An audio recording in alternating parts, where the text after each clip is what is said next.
you started it. And, from there, it's a law of large numbers. If you're only trying to connect with one, probably not going to happen. But if you're trying to connect with 10 or 15 or 20 over a month's period of time, you're going to get some people that are connected with, that you guys can share influences with each other.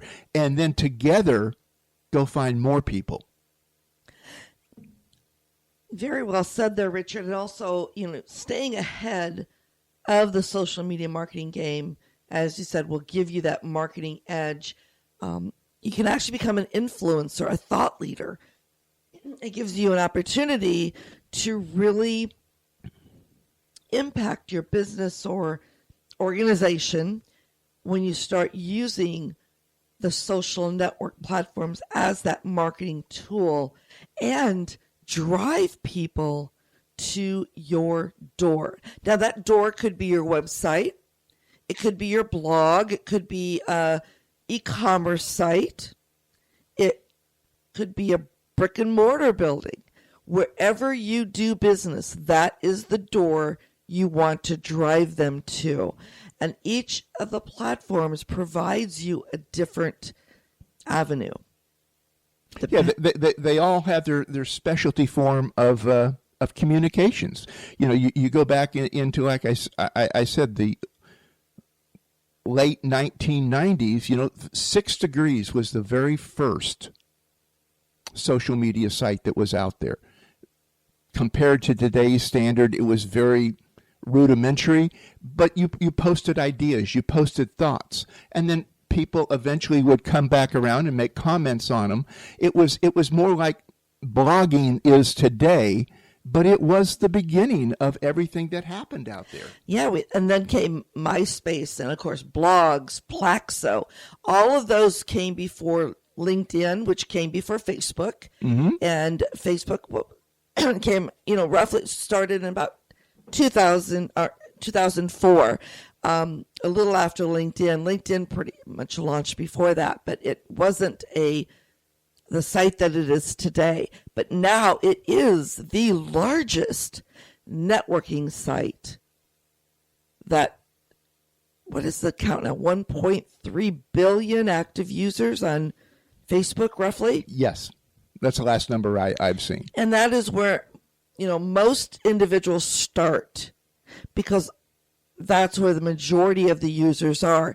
Now, they do not all use it for marketing. In fact, when Facebook a few years ago realized they had to make changes in Facebook because their users were getting a little upset with us businesses coming in and utilizing that space on Facebook to market to them, I guess you could say. Absolutely. So they changed. That's exactly what it was. And they realized they had to listen to the majority of their users and do some tweaking so that they could make everybody happy there. But again, you mentioned about we need to do things in a certain way in order to achieve our expectations with social media. The first thing you really need to determine is, what is your purpose? Why even think about using social media? I mean, that's the $64,000 question. Your why. And your why is what you want to do.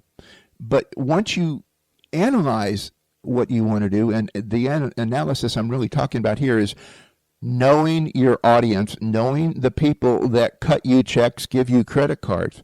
You have to know those people. And it's just not by what their gender is or how old they are or their profession. All of that is definitely part of it. But what is it they want to hear? What is it they want to learn? What is it that is their hot button? Because all those things need to be known in order to put all of this together. And, social media allows you to determine that. You can find out a lot about people by just reading their social media sites, Facebook, LinkedIn, Twitter, so on.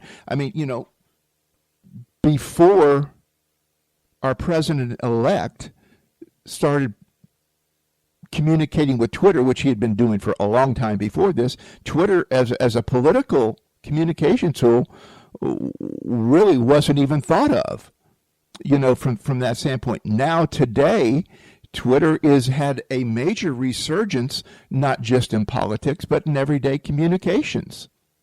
It's fast and it is transparent. It is real time. So if that's the kind of message you want to get out, then Twitter needs to be the platform that you need to be on. Precisely. And of course, the other side of that is blogging. And that's where if you've got a 1,000-word dissertation you want to put up there, that's where you go to do that style of writing. Mm-hmm. So when you look at all of this, there is a place personally and in business for social media. And social media, as far as business goes, to me, it's really still at its infancy. It's still defining itself every day, every year. It's changing, it's modifying.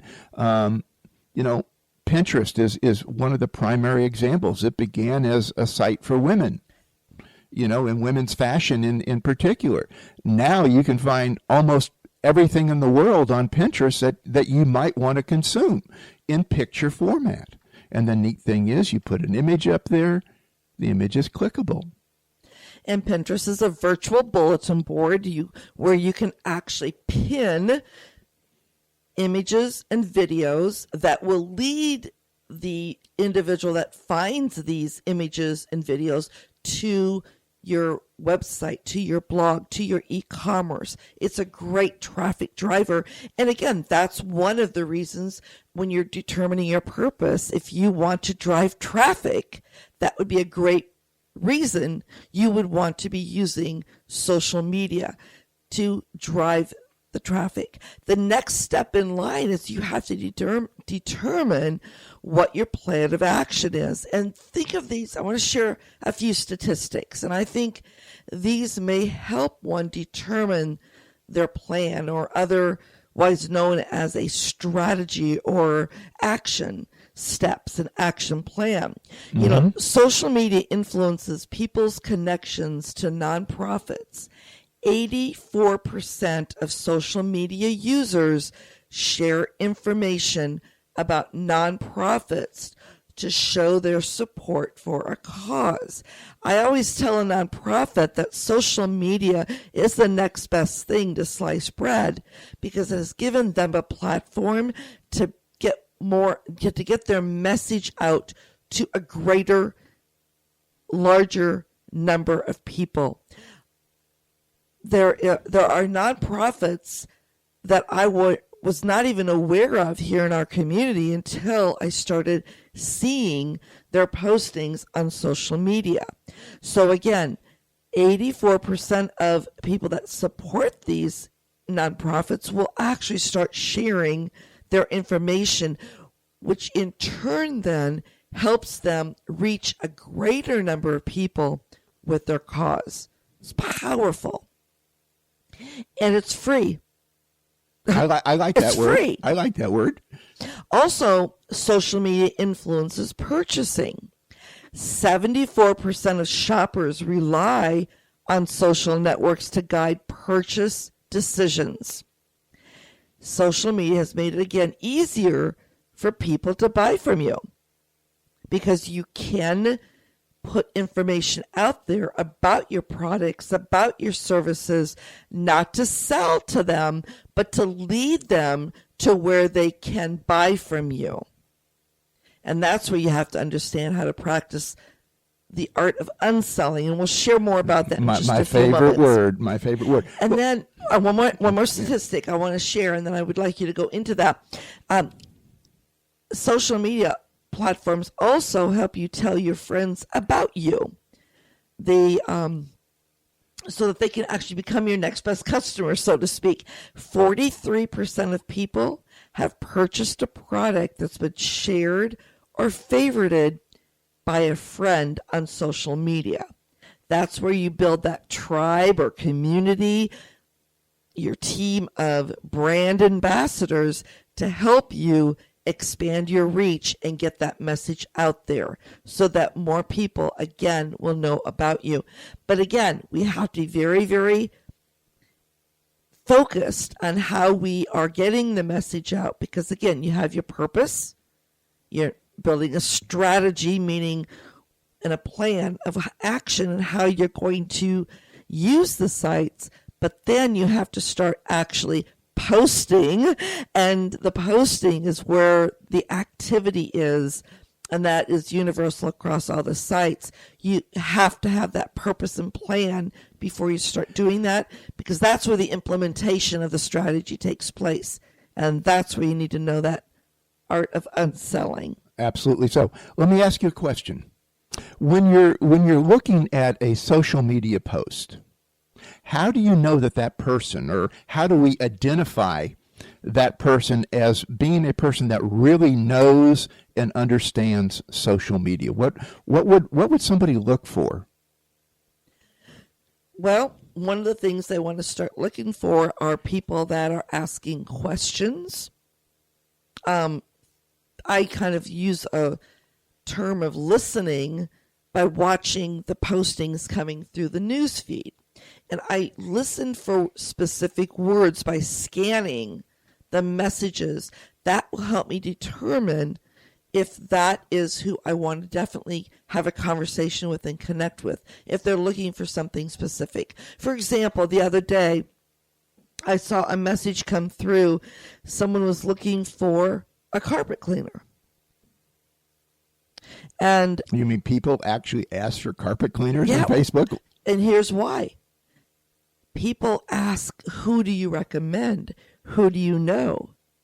That is why you have to, goodness, this goes back to other topics we've spoken about, build a relationship so that people get to know, like, and trust you, so that when there are others out there asking for your specific skill, knowledge, talent, they will feel comfortable sharing your name to their community, because they want to make sure that they're sharing the right person. It's nothing different than a networking, face-to-face in a networking group or leads group. Oh yeah, it's like if somebody asked me, just going back to carpet cleaners again, what carpet cleaner do I recommend? You know, it doesn't matter whether it's online, offline, or in between lines.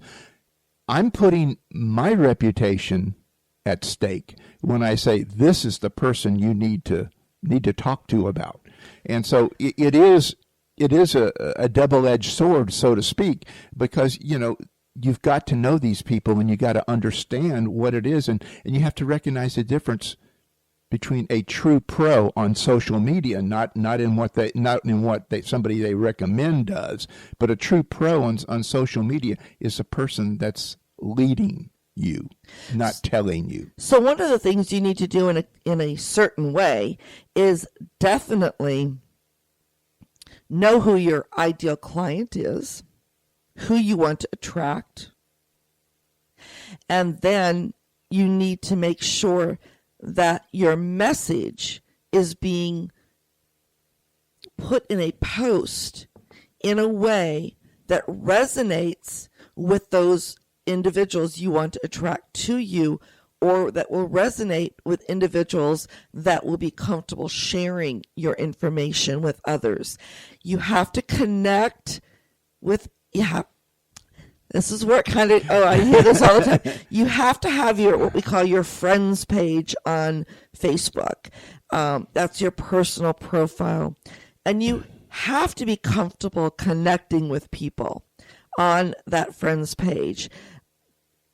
Liken it to joining a networking group, BNI, a Chambers Leads group, an association where you're actually connecting with people you don't really quite know yet, but you're willing to build a relationship with, because they're going to be a referral source for you.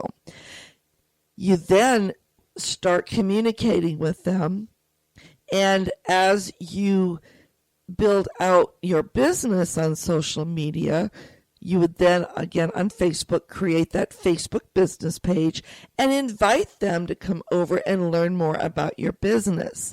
So, yes, you do need both. So you've got to have both. It's